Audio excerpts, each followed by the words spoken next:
we Do, live. do, do, do, do, do. Everybody loves the sunshine. Let me know when we live. Everybody loves the sunshine. Do do do. We're live on do, do, do. YouTube. And now we're live on IG. What up, YouTube? What up, IG? What's going on? It's your boy Kaz right here. Say Less is live on a Friday on my YouTube channel, youtube.com/Kazeem, my Instagram page as well. Make sure you subscribe, say_less_pod. Solo venture today, and this kind of feels kind of nice to do it solo, especially this week. Shout out to Rozier. She's not feeling so well. That you know, it's that season, all right? Like anybody who got kids and stuff, or anybody who's got like, you know, it's October in New York, New Jersey. You gonna get some sniffles, all right? So I'm over here riding solo today, and very eventful week in my own personal life, but just a very eventful week in sports, in everything. So I think it's a perfect sort of day to just look down the barrel of the camera, probably hop into the live here and there, talk to y'all, and see what's good, man, because it's been an eventful week for your boys. So let's start off from Monday, where season premiere, 7 p.m. in Brooklyn with Carmelo Anthony and myself. We had a very special guest by the name of Stephen A. Smith that joined us on the show. Perfect way to kick off the NBA season, you know, because the NBA is back, and there's something about the late October where football's going, basketball's going, all these things are going. And, you know, we just knew it was a perfect time to bring in Stephen A. So I'd like to preface my conversation first by saying Stephen A. was a great podcast guest. It's great. Do you understand? Like, I've been doing media for a long, long time, and despite what, you know, is being currently said about Stephen A. Smith, and this is America, you can feel however you want to feel. That's totally a prerogative. He's definitely somebody who, if you're a black person in media, especially in sports media, you have like at least a level of reverence for him, because everything he's sort of done, and everything a lot of people have done, has sort of been on the back of, you know, ESPN, First Take, Stephen A., Skip Bayless, all that type of stuff. He's a legendary broadcast journalism figure. So off rip, I can't wait to talk to this man, right? And just get his point of view on stuff. And of course, his history with Melo, all that jazz. There was definitely, you know, a great conversation to be had. And I think last year when we did, 7 p.m. in Brooklyn with Dwayne Wade, that was my favorite episode of the year, because it came right after that LeBron James, Stephen A. Smith moment. And it wasn't like D. Wade is in New York a lot. He just happened to be hosting like the Today Show that week, right?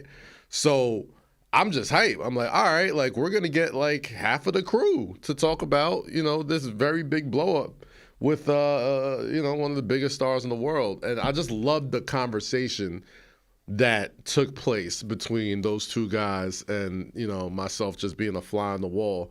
Like, understanding both perspectives between LeBron, Stephen A. thing made it very interesting to hear it all, because as a man, you understand so many pieces of it, but it's not so much about understanding it. Obviously, it's about what side of the fence you stand on. And Stephen A., by far, the most divisive guest we've had on 7 p.m. in Brooklyn, far and away. Like, I'll be in the comments, I'll be all up in the socials while they're releasing the episodes. Usually, I love just engaging with people and seeing what they're talking about. By far, the most divisive guest we've ever had, Stephen A.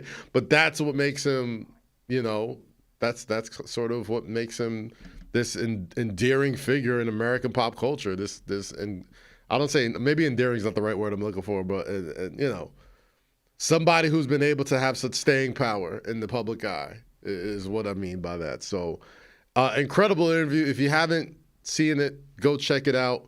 But you know, a lot of that conversation, especially what came from it, was what Stephen A's got to say about LeBron James, right? Like, that he's the biggest star in the sport by far. He is the face of the league still in his 23rd year of playing basketball. There's been so many questions. I think there's been more questions about LeBron now that I think have ever been in his entire career. And that could speak to so many things. One, that could speak to just the fact that a guy that famous that long is always going to have some stories, right? And people are going to always have stories about him. So in the way that I always give LeBron extra credit for coming up in this era where everybody has a voice and everybody has a microphone and a podcast and the scrutiny and the eyeballs that were literally on him since he was a high schooler, you know what I mean? And being able to live up to that, you always have to grade him on a curve for that. So now we're living in the generation after that where not only is this athlete the most hyped athlete in the history of the internet age, and he lives up to it, and the only sort of conversation you could have with him is with the greatest to ever do it in Michael Jordan, and he's still playing. Obviously, it's going to change the way people cover him. It's going to change the way people talk about him. It's going to change the way that people. It's hard to continue to not tell whole stories about these enduring public figures and pop culture phenomenons, especially in the years of 2025 where we hear everything about everybody. It's wild. So the most, I guess, asked question, or the most, the thing that people kept asking so much, I think in the aftermath of that Stephen A. interview, which, by the way, I want to say, didn't know that he did the pivot. Like, literally, as Stephen A. walked out the studio, I look at my phone and bam, there is the the pivot clips, the pivot interview leaking. So it's like I didn't get to see what he said on the pivot before I talked to him, but I digress. Like, a lot of times I don't even want to do that. I want to just go in with my own point of view and see, and obviously with cognizant to what's happening currently. But a lot of times the people that come on that show are like iconic people. You can't just ask them about what's just going on now, especially if they got 2 hours to sit with you. So having him there, especially during when I asked him straight up, like, what's during the Peace God segment, like, how can we, with myself and the Hall of Famer next to me, like, figure out a way to, like, come to peace with this, like, the Stephen A. Like, how do we make Stephen A. and LeBron thing, like, finally just be a thing? And before I even finished the sentence, Melo was basically like, it's probably just not going to be a thing. Like, they're just probably just not going to get along. But, like, let's hear him out. And, Stephen A. said what he said. And I think the coincidences of, what I'll say coincidences of the news cycle that week just happened to be very LeBron heavy. You know what I mean? Like, the Russell Westbrook story comes out, I guess from The Ringer, where he's talking about him. And then, I think, Jesus Christ, Lewis Williams on Run It Back says something about the Decision 2 ads, and then that's a whole thing. And it's just like Michael Jordan coming back into the public eye. Like, people think that's a whole, concerted effort to be like, all right, like, the media blitz is going to be on, like, to be very anti-Bron right now. And I'm not necessarily sure that's the case. I just think that, LeBron has been so famous for so long. Like, this kind of all felt inevitable, right? Like, this all kind of felt like, a guy who has been that much of a public figure is eventually going to have some people who don't have the best things to say about him, right? Like, and I think that's okay. Like, I think that is perfectly fine. I think that's human. I think there's lots of human elements that, have gone on to so many of these, public either declarations or displays or, confrontations, that people just don't resort to being like, these people are human beings, dog. Like, they have moments of extreme, not the best decision making, just like you and me do. We watch people on TV for so long and hold them to such a high standard and a high caliber that anytime you hear anything that may not be in the most sparkling light, people try to make an entire narrative about you, and it's the wildest thing. It's a very wild thing I've gotten to see unfold since doing that interview. But I enjoyed it.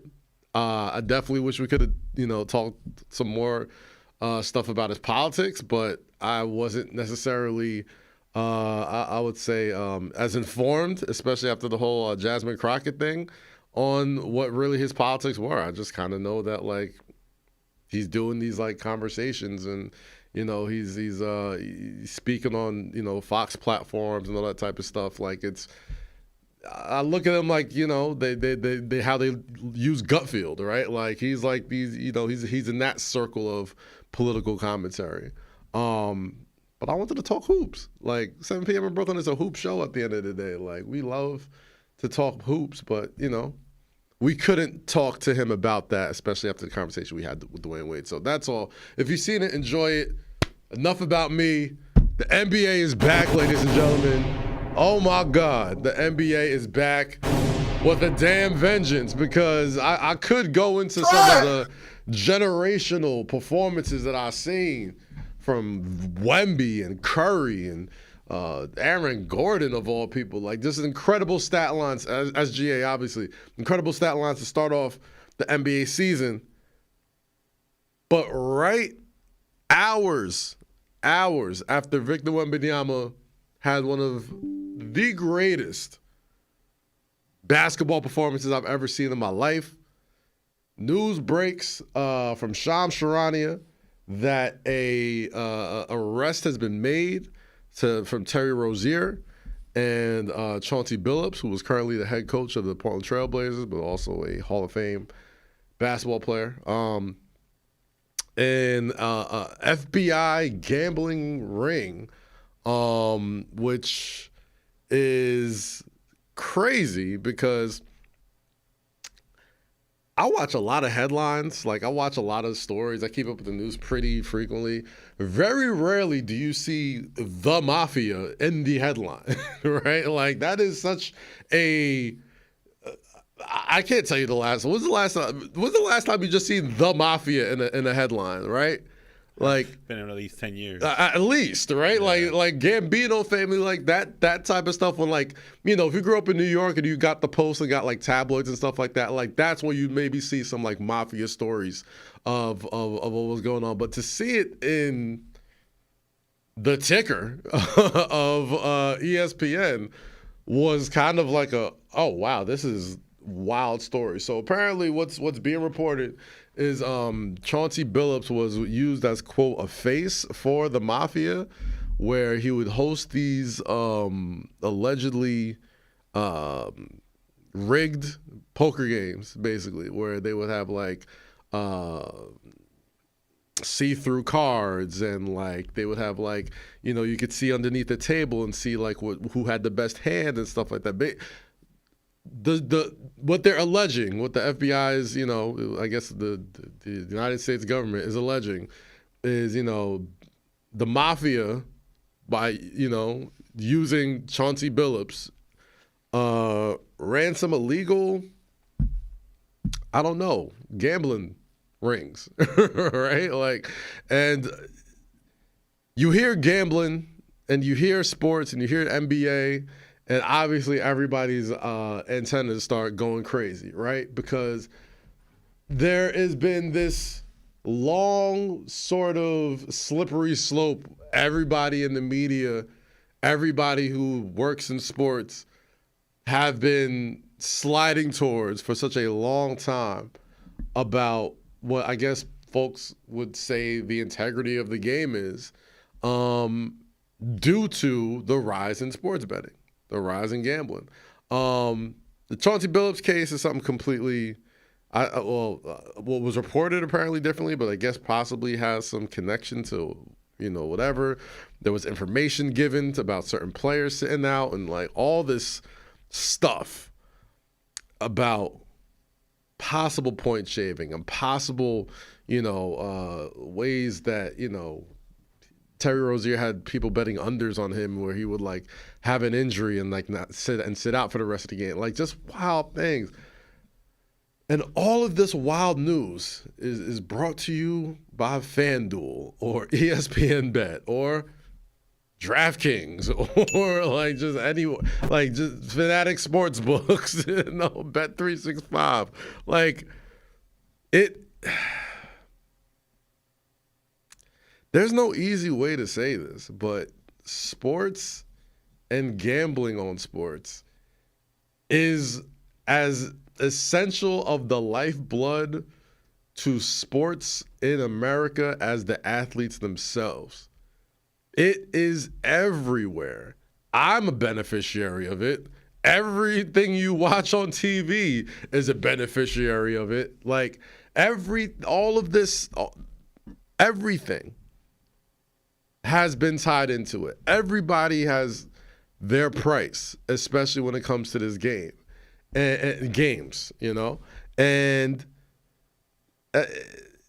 I've seen the good and the bad of it. Like the good, I would say, from the influx of sports gambling into sports is like, especially, certain media operations and people who work in the industry and people who with the shrinking of how much media there is out there, sports gambling and the interest in it and the information in it and being able to study it and give, all that type of stuff has gotten people a lot of jobs. It's gotten me jobs. It's gotten a ton of people that I know work in this industry when it was shrinking.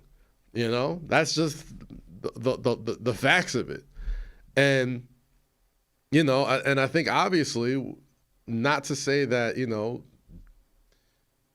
the gambling apps or just the legalization of it, has already had its issues, but it's hard to ignore how many players have to talk about how much worse the experience is being an NBA player, knowing that there's some guy screaming at you about their parlay, when you're trying to have a real game or like all that type of stuff. Like there's no athlete when asked about this that says, oh yeah, like this is great. Every single athlete you talk to has been like, yeah, man, like if you're betting on me, like I don't care. Like they will go out of the way to say like we don't care. Like we're trying to win a basketball game. Like we're trying. Like the athletes on the court, you can at least hope for the most part are keeping the integrity of the game intact by saying, yo, we don't give a fuck about your parlays. Like you just have to treat us with a little bit more respect than that, right? So I think the world is still trying to figure out where that line is. And I think this whole thing is going to really show people, or at least attempt to show people, like where it could stand. Like it's, and the wild thing is, does it seem like this is going to be like an open and shut case, and we're not going to hear anything about more underground gambling throughout sports soon? Probably not. Like this probably seems like something that's going to continue to domino roll, but it's a marriage that we all saw and went to the recessional and went to the bouquet throwing, and we all ate the cake and watched them make the first dance. Like the sports and sports gambling wedding that took place less than a decade ago, we all know those people that go to weddings and still smile and still be like, yo, this maybe it's gonna work, maybe it's not, but they look happy. And that's kind of how sometimes this story was sort of destined to come to. And I don't think we've seen the most of it yet. I absolutely believe this is just the tip of the iceberg. But more importantly than that, what's happening on the court right now? Some of the best basketball I've ever seen to start a season in my entire life. And I was asleep for half of it because I'm watching. I have kids. But I woke up and saw some incredible stat lines last night. Aaron Gordon, 10 threes, 50 points. Come on, son. Steph Curry doing Steph Curry things. Launcher from downtown. Warriors looking scary again. My God. Shai Gilgeous-Alexander, I mean, the Thunder getting tested. First 2 games out the gate, you know. You think they're just going to come in and just let people roll over on them just because they're the champs and all that type of stuff. They show that they're not rolling over on anybody. 2-0 to start the year, but everybody. And name mama. I mean, wait, before I get to him, those New York Knicks looking real good first night out. You talk about it, Jalen Brunson. Some of the new guys, Yabusele looking good. Carl Anthony Towns, OG McHale. Shout out to Mike Brown. Incredible first debut. Fantastic. Cannon. But this guy down in San Antonio by the name of Victor Wembanyama is going to destroy everything we think about sports.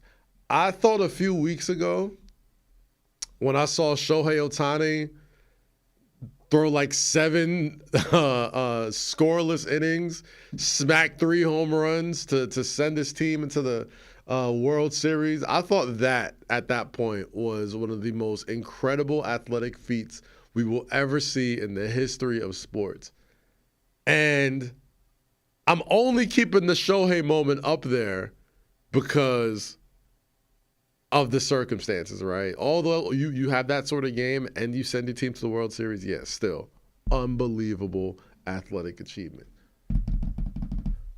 But what Wemby did on game 1 of the NBA season, you're going up against Anthony Davis, all-world defender, one of the greatest we've ever seen. Big night for Cooper Flagg, number 1 pick coming in Dallas. And not only does he put on a show, but it was like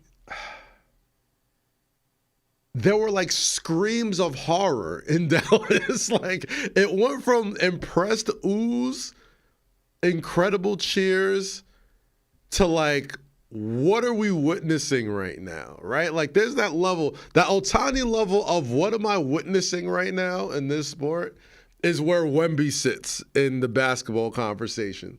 And we can go back and forth about who's the GOAT, Jordan, Kobe, and LeBron, whatever.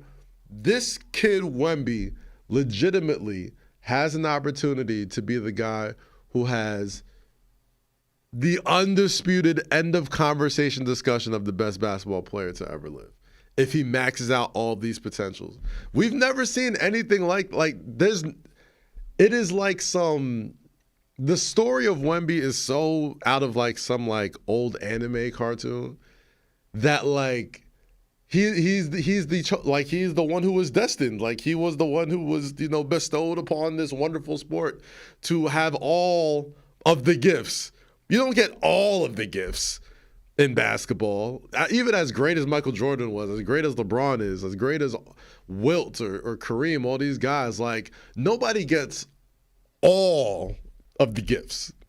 Wemby has all of the gifts in basketball. Like any advantage you could even think to have in this sport, he has an opportunity to be a B+ or A+ level in all of those.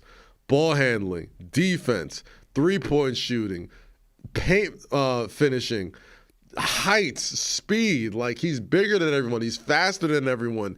He is taller than everyone. He's more athletic than everyone. Can he add like 4 inches to his vertical? Like is there anything else that you want him to do?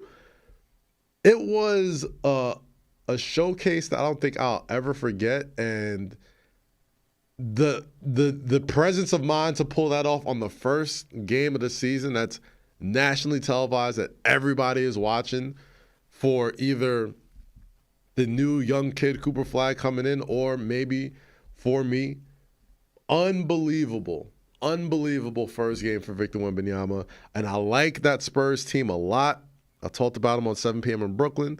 I couldn't get that much of a word in because Stephen A. talked a lot, but while I spoke, I definitely said, the Rockets are going to be good.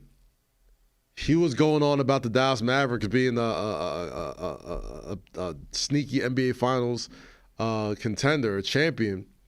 And I was like, we're not going to talk about the San Antonio Spurs. We're not going to talk about Victor Wembanyama. We're not going to talk about this kid, Stephen Castle, Rookie of the Year. We're not going to talk about my guy, Dylan Harper from out here in Jersey, who looks like he's going to step right in and ball out. You got De'Aaron Fox you just signed. You got Harrison Barnes. You got Devin Vassell. Like, you got some players. And I like their coach.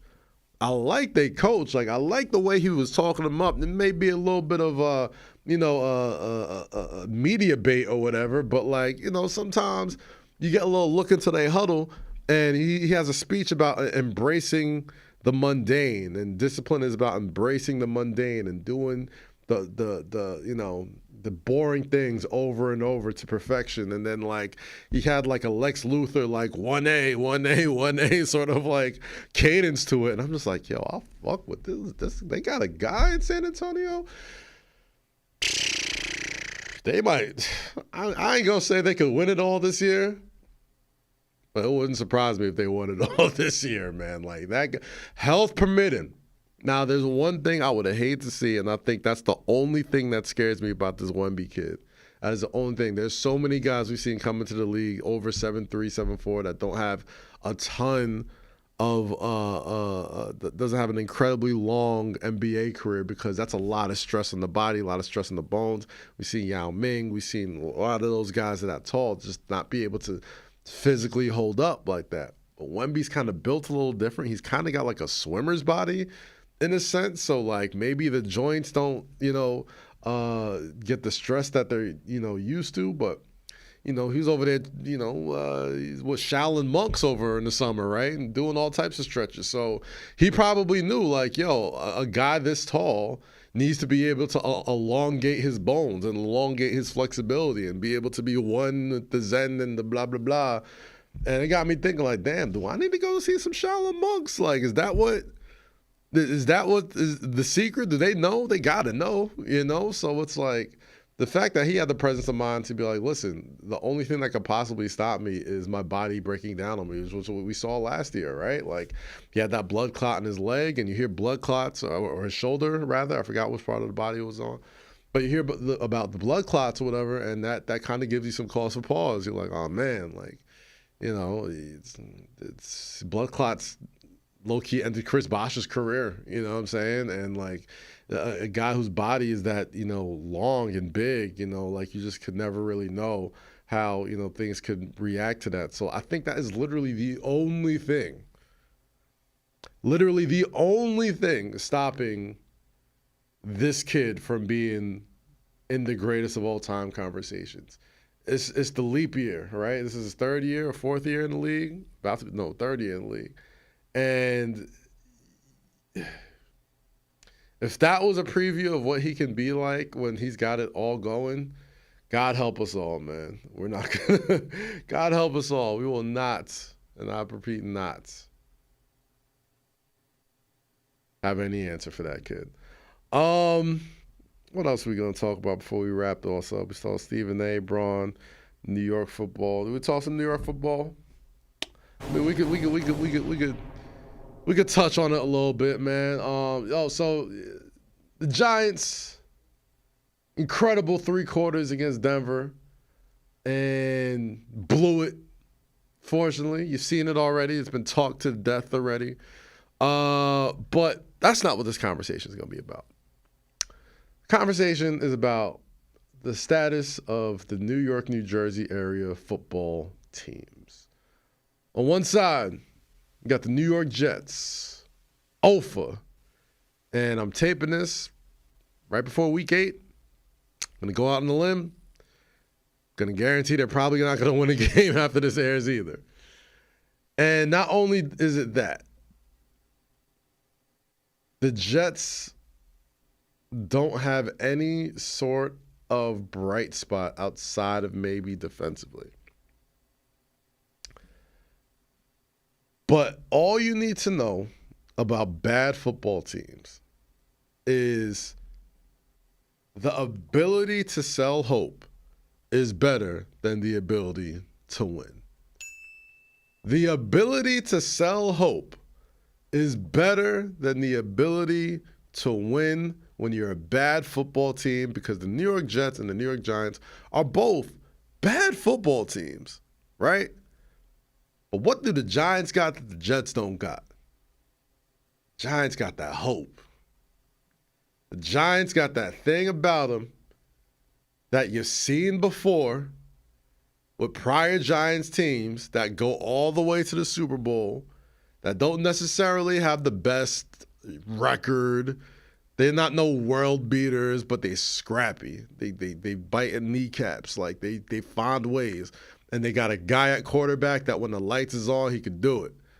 And for all intents and purposes, everything I've seen from Jackson Dart looks like a guy who could do this for a long time, especially in this city and in this area. So I think when you're a bad football team and you're trying to find reasons to continue to watch, continue to support, you can at least look up and see Jackson Dart, Cam Scatterboo, even after you have a historically blown lead in Denver that probably would have turned your entire season around and had you really looking at the playoffs, you still look at that team and be like, I'm going to at least watch them every week. I'm going to at least watch them. The New York Jets play such a brand of unwatchable, unlikable, turn my TV off in disgust. Why do I spend my money? Why do I even have this jersey? Who brought this fandom upon me? Why, Lord, why level of football that the New York Jets play? It is disgusting to watch these guys play football. And I'll be honest, man. As bad as the Jets were last year, Aaron Rodgers at least made it interesting.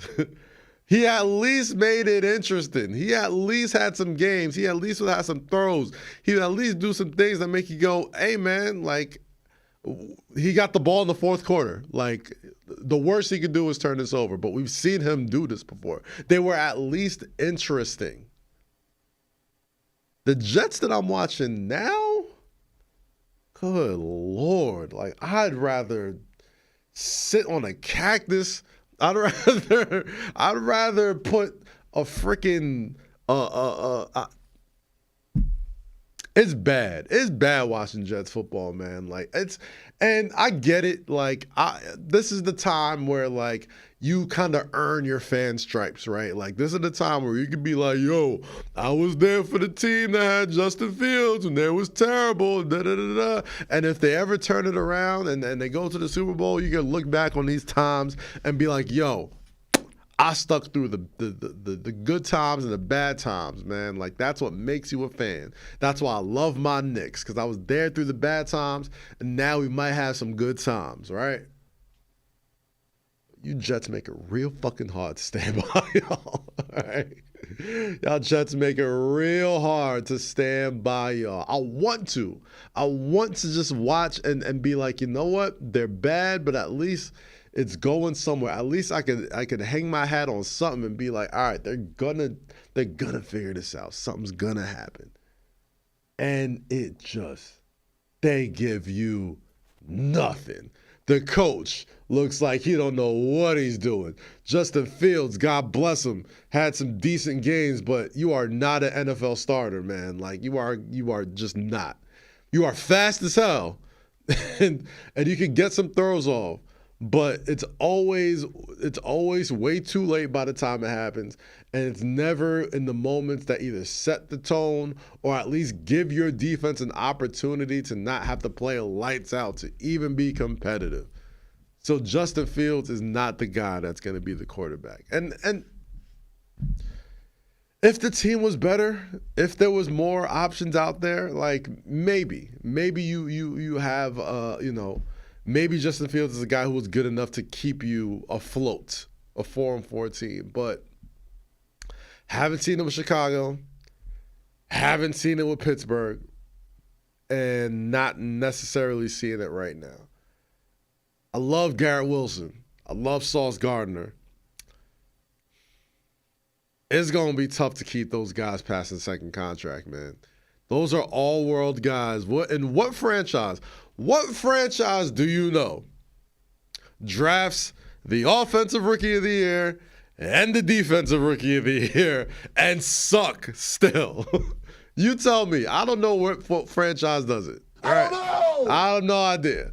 But that's what the Jets is, and that's what being a Jets fan is like. And then you got to read about Mark Sanchez. You know, like, it is not there. They give you nothing to be proud about except like Sopranos memes every now and then. Like, that's just, I don't even remember. Like, my Jets prosperity peaked with Mark Sanchez as my quarterback. That's no one should have to live like that. The Giants at least give you some hope. That young boy Scatterbo, that little pit bull with no neck. He looks like he just hopped off the LIRR. Like, he looks like he takes NJ Transit into the city on Friday nights to go and drink beers with the boys and shit like that. Like, I don't know. I don't even know, but he probably don't even talk like that. Like, he probably like talk like way more black than I do. But no, I don't know how to say black in that sense, but you know. Spicy whites, is that what we call them? Spicy whites. That's how they talk themselves. I'm gonna wrap in a few, but let's talk a little bit of WWE stuff before I get out of here. Can't get some WWE takes off. Why not get some WWE takes off? So obviously the Vision, led by Braun Breaker right now, start off Monday Night Raw. They're gonna have a battle royal to determine who is going to be the new number one contender to face CM Punk for the vacant World Heavyweight Championship. It turns out it's my man Jey Uso. Yeet, yeet, yeet. Right?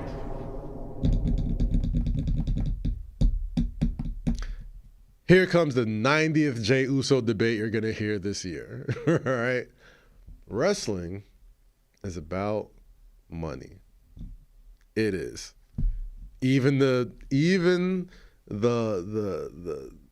pure, heart of gold, graps, heart pure wrestling that you love, all that stuff, none of that works without somebody paying for it. Let's please understand what this all is at the end of the day. That's what it is. Jey Uso makes that company so much money, and fans, I still don't think understand how this works. I think they don't understand that the guy that we're honoring with a farewell tour right now, John Cena, spent a long period of his career being booed out the building or cheered out the building. And John Cena knew, and the people who were behind John Cena knew, that that was not a bad thing. That even though he was a good guy, people were booing him out the building, or people did not like seeing him be the top guy. What he did was he generated a reaction. He gets emotion out of people. The second most important thing in wrestling, outside of the money it's supposed to make, is the emotion it's supposed to generate. All the moves, all the promos, all the entrances, everything you see on TV is used in order to generate an emotion out of you. Whether it's happy, sad, crying, angry, all that stuff. Any emotion is a good thing.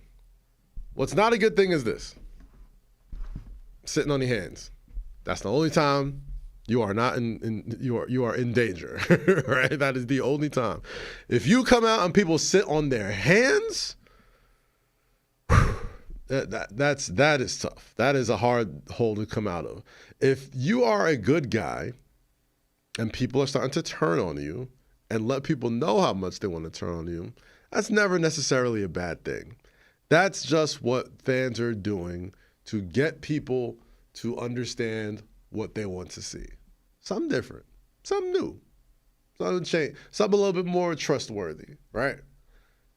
And Jey, outside of Roman and Sammy, generated the most emotion out of the most successful storyline I've ever seen in pro wrestling, which is the Bloodline storyline, which many could argue is still going on to this day. Jey Uso as a main eventer for a World Heavyweight Championship should never, ever, ever be a bad idea. Ever. People that are saying he lost the title so quickly to Gunther because it wasn't going well are having revisionist history. Jey Uso's World Heavyweight Championship reign was very well. The lead up to it, a little suspicious. The lead up to it had its ups and downs, one would say. But the actual reign, solid to good, in my opinion. Was Gunther's any better? Marvin? Was Gunther's any better? Who held it after it? Who held the title after Gunther? Did Seth get it back? Yeah, no, well, Punk, right. All right, so yeah. Like, what was Damian Priest the better World Heavyweight Champion than Jey Uso? And I love Priest. So what's with the Jey Uso? What's with the Jey Uso hate? Why is it in vogue to be like Jey Uso is weak sauce now? Why is it? Why is he the new Cena? Why is he the bro? You can't wrestle, bro. Like, why is he that guy? Because you can't stop the yeeting. Yeet. You can't stop the yeeting. Yeet. You can't stop the yeeting. Yeet. No matter how much you want to not like the guy. Just like John Cena. When John Cena came out, no matter how much you didn't like the guy, you couldn't stop giving him a reaction. You couldn't stop giving him a reaction. And reactions are currency in this damn thing. And when you get the most reactions, you get the most currency. That's all it is. Jey Uso gets as big a reaction as anybody I've ever seen in wrestling. Not even just right now, not even just anybody. Put his entrance up. Put his moments up. Moments up with anybody. And then you're going to say, oh, but dude, that's not what this is, stupid. That's not what this is. Like, Jay is, I think, overhated. And fans are going to do what I always expect them to do, which is the moment he shows any inclination of a little bit of a personality change, he's going to be like, yo, that Jey Uso is so nice now. Y'all so easy. Y'all are so easy to manipulate. All this is easy manipulation. They know you can't stop talking about him. So they're going to put him in positions where you continue to talk about him. High pressure situations like that. Put him against CM Punk, a guy who everybody seems to love, I guess. Everybody at least seems to love the idea of him being a world heavyweight champion, right? Like, I think everybody kind of loves that. And, you know, you got a little sort of unhinged, like, Steiner running around who likes to run people through walls. You know what I'm saying? Like, there's opportunity there to really make that whole thing interesting. But, you know, I feel for you LA Knight fans. It's you know, it's kind of a rite of passage if you're a fan of wrestling, right? Like, there's always a guy that you love, that you just root for, that has everything you could ever want to, but he's just not gonna be him. It's not even his fault. Like, you're just not gonna be him in this scenario. Like, at least not yet. At least unless something catastrophic happens. Like, I think the generation before was probably like Dolph Ziggler, right? Like, Dolph Ziggler was like, yo, this guy, when you're just gonna do it with the guy. And it eventually happened, but like, it just, you know, it's still, that's not what his position is. Like, it's unfortunate. It's unfortunate. But, like, you know, some folks are great at what they're great at, but not necessarily. I'm not saying he can never be a world champ. I'm not saying LA Knight can never be a world champ. But what I am saying is he seems to be following a very specific sort of pattern that I've seen with a lot of my old favorites, where it's just like, damn, maybe it's just never going to happen for him. You know what I'm saying? Like, maybe it's just never gonna happen. Like I love, Mr. Perfect was my favorite wrestler growing up. I loved Mr. Perfect. I was like, this guy, he's got everything. Like, why is he not the? Why don't we send him after Hulk Hogan? He could beat Hogan, right?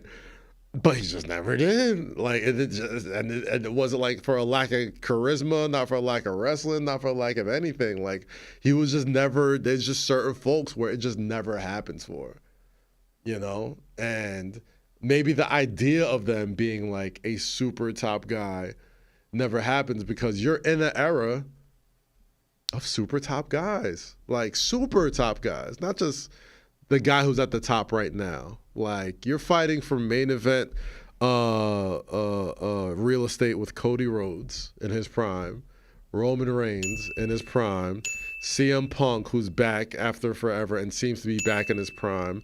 Then you got guys like Drew McIntyre who feel like he's never had a real shot. Then you got Brock Lesnar who, sorry, the dude's a main eventer every time he's on the card. You got John Cena's retirement tour. You got, what else?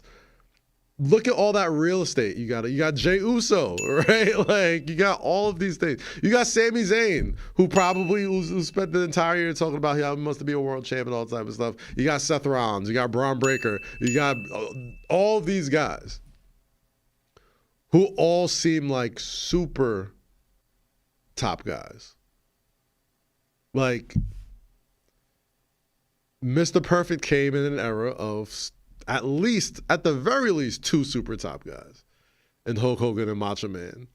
Bret Hart, you want to put Bret Hart in there for sure, but like Hulk Hogan, Macho Man, Ultimate Warrior, super top guys, right?